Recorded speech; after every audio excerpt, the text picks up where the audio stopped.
My girlfriend used me for years, then left me for a rich guy. Now he's gone, she's broke, and I'm the one ignoring her calls. I'm a 28-year-old guy, and for the longest time, I honestly believed I'd found my forever person. Back when we first started dating, I felt like the luckiest man alive. She was smart, witty, and had that easy laugh that made every long day at work worth it. When she decided to go back to school, I didn't think twice about picking up extra shifts to cover the bills. I cooked, cleaned, and quietly paid for those endless late-night takeout runs so she could focus on her exams. It wasn't even a question. Of course, I'd carry the weight for both of us. That's what love was supposed to look like, right? At first, the little things didn't bother me. The way she'd dodge conversations about our shared finances, or how her phone always seemed to buzz when she was studying with friends from work. I told myself she just valued her privacy. But then came the subtle jabs, half smiles paired with comments like, "Maybe one day you'll earn enough so we can travel like my co-workers do." I'd laugh it off, pretending the sting wasn't real. But every remark left a tiny crack in the trust I'd built around us. I wanted to believe love outweighed money, that the sacrifices I made were proof enough of my commitment. So I buried the unease, convinced her distant eyes and late nights were just stress from school and her new job. I held on tighter, thinking if I just gave more time, more patience, more of myself, she'd see that what we had was worth more than any paycheck. Then one evening, as casually as if she were discussing the weather, she sat across from me at the kitchen table and said, "I can't do this anymore. I found someone who matches my lifestyle." The words hung in the air like a slap I never saw coming. When the door closed behind her that night, the silence swallowed everything. For a while I just sat there, staring at the spot where she'd stood, like my brain couldn't catch up with my own life. The apartment suddenly felt enormous. Every creak in the floorboards sounded like an accusation. By morning, the weight of what had happened settled in like a storm cloud I couldn't shake. I tried reaching out to the friends we'd made together, people I thought would at least hear my side, but the texts came back cold or not at all. One mutual friend finally answered and said, almost apologetically, "She told us you weren't supportive enough, that she needed more." Just like that, the tiny circle of people I'd trusted seemed to close ranks around her. And I was on the outside looking in. Rent was suddenly all on me. And the extra shifts I'd taken for her tuition now just barely kept the lights on. Nights blurred into each other. Me staring at the cracked paint on the ceiling, replaying every conversation we'd ever had. Every time my phone lit up, my chest tightened. And then I'd see it, her name, not messaging me, but popping up on social media feeds through mutual friends. Photos of her draped in designer clothes, sipping champagne in restaurants I couldn't afford to walk past. Captions full of inside jokes with a man in tailored suits. Her match, I guessed. Each image was like salt on an open wound. I wanted to scream, to call her out, to warn this rich stranger what kind of person she really was, but pride kept me quiet. My family had always believed we were unshakable, and I couldn't bear to admit that she'd thrown me aside like a used napkin, so I smiled through family calls, saying I was fine. But when the night came and the house went dark, the doubts flooded in, every whispered fear that maybe she was right. Maybe I really wasn't enough, and that thought kept me wide awake. Long after midnight. It was a random Tuesday evening when the first crack in her perfect facade finally reached me. I was closing up at work when an old mutual friend, one of the few who hadn't completely ghosted, sent a cautious text. "You didn't hear this from me." Curiosity drowned out my better judgment. I called immediately. Her voice trembled as she confessed what she'd overheard at a party the weekend before. My ex, had been laughing with a group of new acquaintances, bragging that she'd played her cards right, that I'd been the perfect placeholder until someone with deeper pockets came along. For a second, I couldn't even process the words. The phone felt like it weighed 100 pounds. I'd spent years believing we were building a life together, late nights, shared dreams, sacrifices I thought were mutual. Now it was clear I'd been nothing more than a stepping stone. The humiliation burned hotter than the heartbreak ever had. That night I pulled out an old notebook, something I hadn't touched since college, and started writing. At first it was messy, just raw sentences scrawled across the page. The more I wrote, the more the fog inside my head began to clear. I poured out every memory, every red flag I'd ignored, the secretive phone calls, the sly comments about money, the way she'd smile when I picked up another bill. With every line, the hurt twisted into something sharper. Not just sadness, anger. It wasn't the kind that explodes outward. It was the quiet, steady burn that sits behind your ribs and waits. I could feel it settling in, a heat that demanded recognition. For the first time since she left, I wasn't drowning. I was awake, angry, yes, but suddenly aware that this story between us wasn't finished. Not yet.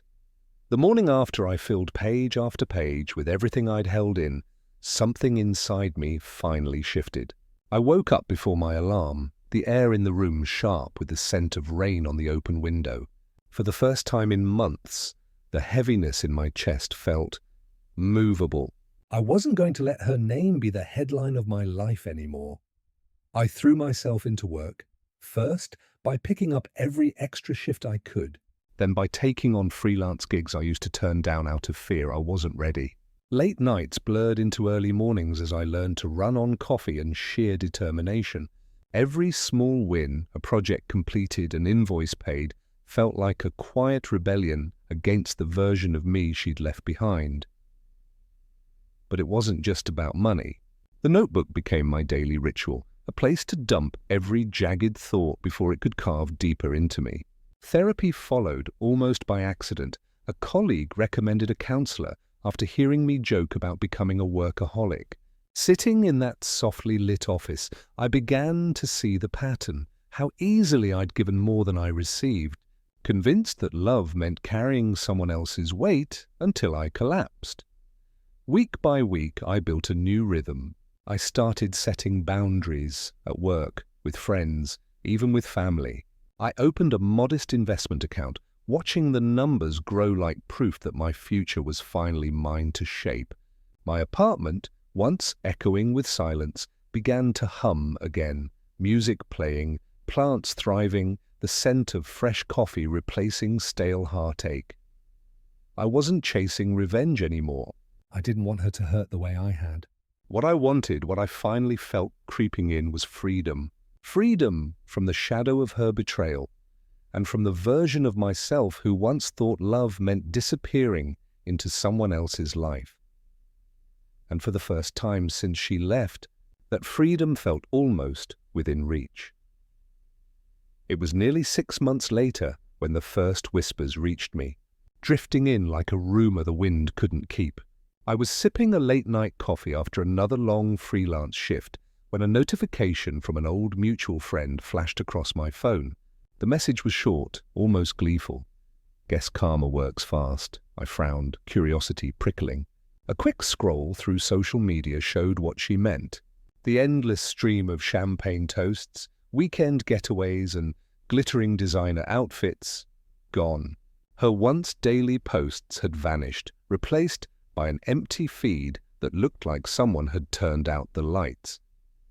By the next day, the rest of the story unfolded through hushed texts and reluctant phone calls. Apparently the wealthy boyfriend, the man she'd chosen over me, had discovered weeks of unauthorized charges on his credit cards. Flights, jewelry, even a luxury spa retreat, all racked up under his name. He confronted her and, when the accusations turned out to be true, he didn't just break things off. He froze every account and sent her packing. But the fall didn't stop there. Word spread that she'd been missing deadlines at her marketing job, the same position she'd once bragged about landing because she knew how to work a room. With her personal chaos spilling into the office, management finally let her go. By the time I heard the full picture, She was back living with her parents in the small suburban house she'd once sworn she'd never return to. Friends whispered she barely left her room, that the girl who once strutted in designer heels now shuffled through grocery aisles in old sneakers. I set my phone down, a strange stillness settling over me. There was no rush of triumph, no victorious grin, just a quiet recognition. The woman who'd left me chasing a richer life was now broke, jobless, and right back where she'd started, and, for the first time, the power balance between us had shifted without me lifting a finger. It was close to midnight when my phone lit up on the nightstand, the sudden glow slicing through the dark like a blade. At first I thought it was a late invoice from a client, or maybe my brother checking in after a late shift. But when I squinted at the screen, the name froze me in place. Her name. For a second, my heart kicked like it used to, an old reflex I hated myself for. The message preview read, "Hey, I've been thinking about you." Before I could decide whether to open it, the phone buzzed again. Another message, then a call. I stared as the screen pulsed with her name, the vibration humming against the wooden table like it wanted to crawl into my chest. Finally, I opened the texts. "I miss what we had." "I made a mistake," another followed. "Can we talk?" "Please." I sat up, the cool night air brushing against my skin. My first instinct was to reply, to demand answers for every sleepless night she'd caused. But as I read her words again, something in them rang hollow. There was no warmth, no real remorse, just a thread of panic woven between each sentence. My thumb hovered over the keyboard, but I couldn't type. Memories flickered, her laughter over fancy dinners, the subtle digs about my paycheck, the photo of her on some stranger's yacht. Now she was reaching out, not with love, but with desperation. The phone buzzed once more, a missed call this time. I let it ring until the sound faded into silence. I lay back down, heart racing, caught between the ghost of old feelings and the sharp clarity of who she really was, and for the first time, I wasn't sure whether my silence was strength, or just the calm before a storm I didn't ask for.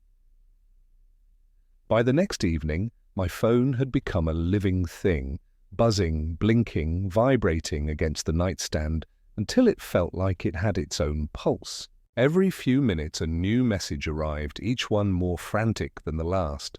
At first, they were short. "Please pick up. I need to explain."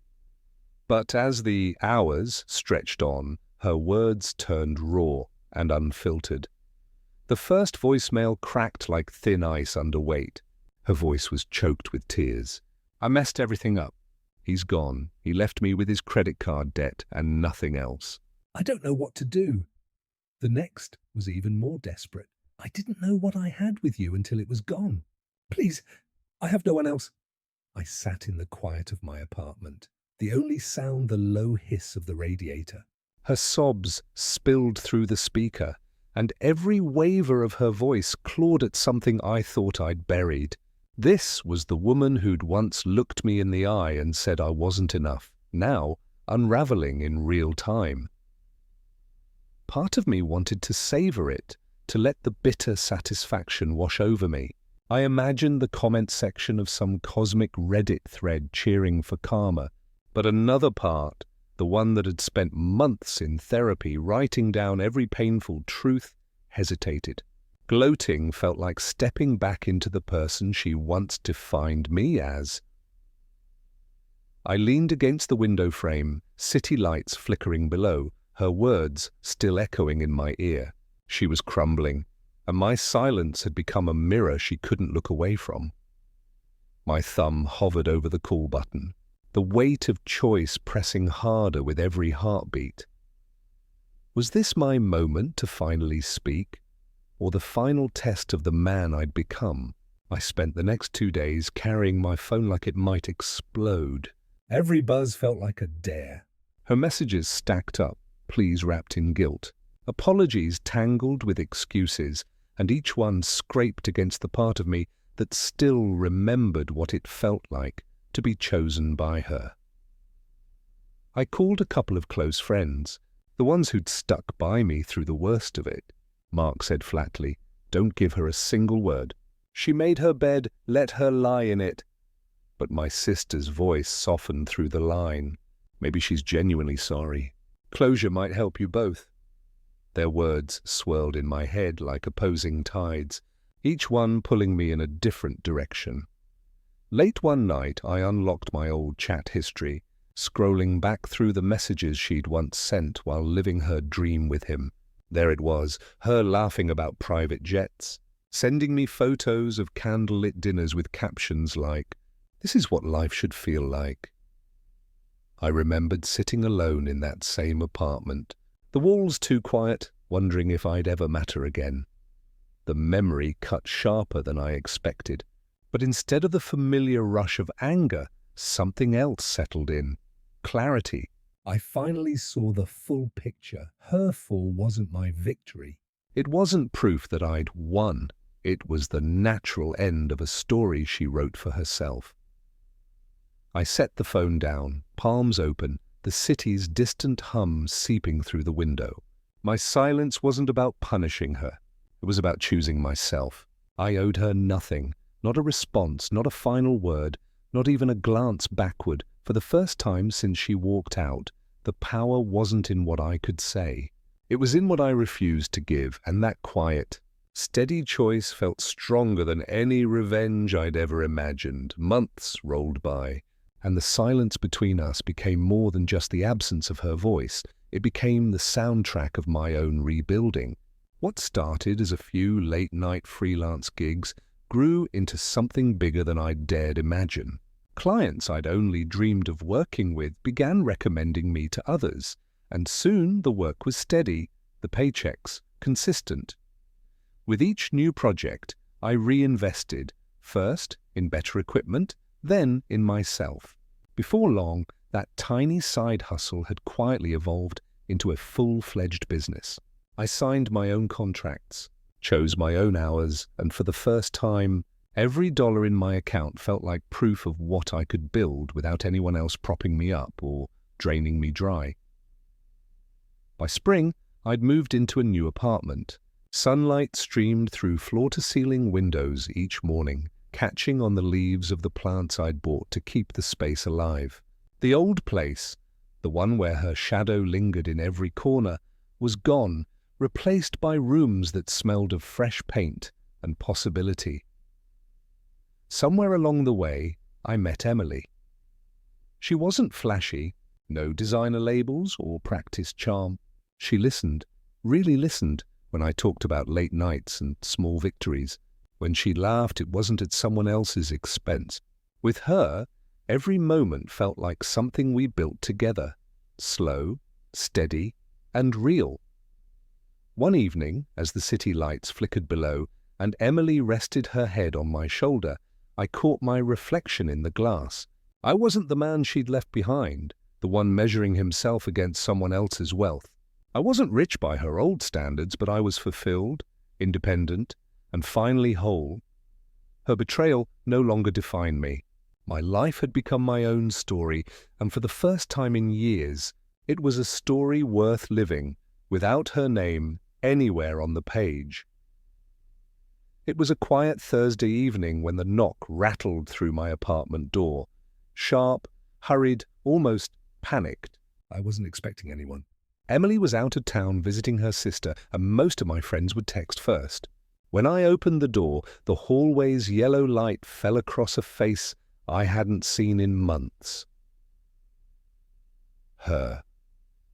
Tears streaked down her cheeks, mascara smudged into dark crescents beneath her eyes. She clutched her phone like it was the only thing keeping her upright.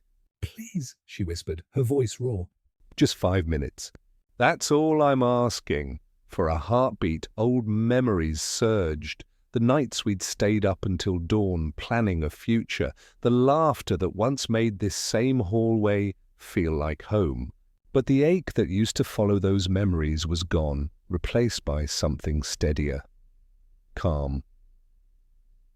I stepped into the doorway, but didn't move aside. "Why are you here?" My voice was even, almost gentle. She swallowed hard, searching for words. I made a mistake. I lost everything. I didn't realize what I had until... Her voice cracked, the rest swallowed by a sob. I held her gaze, waiting for the anger I thought might finally boil over. It never came. Instead, there was only the quiet certainty of who I'd become without her. "I've moved on," I said finally, each word measured. There's nothing more to say. Her eyes widened, a flicker of disbelief, then panic. Please, just... But I shook my head. Slowly, deliberately, I closed the door. On the other side, I heard a muffled cry, then footsteps retreating down the hall. The silence that followed wasn't empty. It was powerful, almost electric. For the first time, my quiet wasn't a wound. It was my answer, and it said everything she would never hear. 3 days passed before her name lit up my screen again, this time as a single text at dawn. The sun had barely edged over the rooftops when I rolled over and read it, the blue light of the phone washing across the room. "I'm sorry for everything." I didn't know what I had until it was gone. Please, can we at least talk? I just need a friend right now.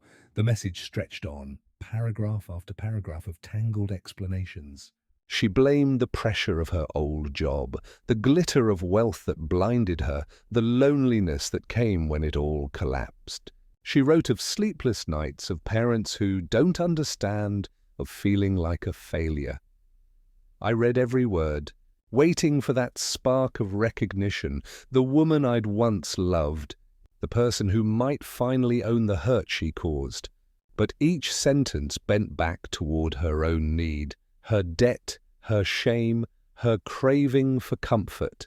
Not once did she ask how I'd survived the nights she left me hollow. My chest tightened, not with anger this time, but with a quiet, unshakable certainty. This wasn't an apology. It was a lifeline thrown toward the last person she thought might still catch her. I set the phone on the windowsill and watched the early light spill across the city. Birds stitched the air with morning calls. Somewhere below, a bus hissed to a stop. Life was moving, with or without her.